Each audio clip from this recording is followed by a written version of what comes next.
Bueno, esan behar da ikastola guztiak sortu zela herrigintzatik. Hoi argi eta garbi. Eta militantismoz intako lana izan dela beti.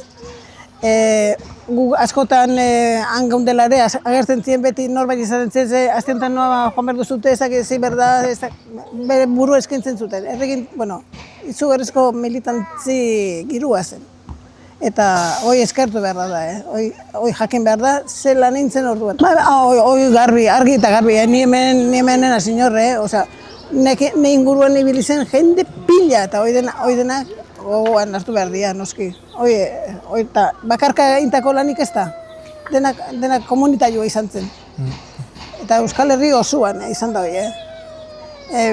militantismoa bera esaten dugu, baina esfortzu handiakin, deneako material egin behar bat zen ezer gauzetako, jendian borondatea, hoi azte zina da. Arrotasun handia, oso pozik, olako proiektuan parte hartziatek.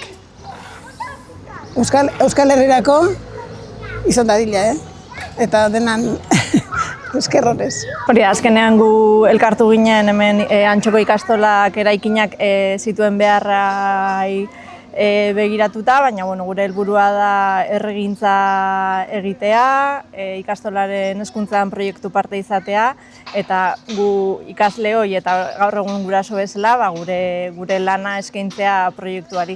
Bai, azkenean ulertzen dugu ikastola herriaren parte dela eta herriak bizitza eta umeentzat lekua aurkitzen duen horretan, ikastolak ere edukiko duela beste 50 urtera biratzeko aukera.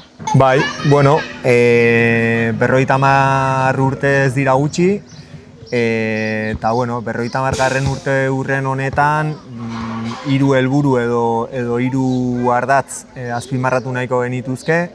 Lehenengoa da aitortza egitea. Orain dela mende erdi ikastolaren sorreran aritu ziren sortzaile, guraso, familia, irakasle guztiei.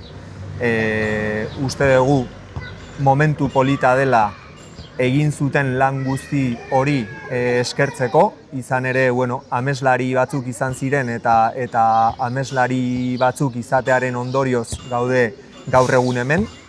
Beste puntua, edo beste helburutako bat, 50. urte urrenetan izango litzateke ekarpena. Azken finean, lizeoak 50 urte hauetan badia euskalduntzeko egin duen ahalegina eta egin duen lana mahai gainean jarri nahiko genuke.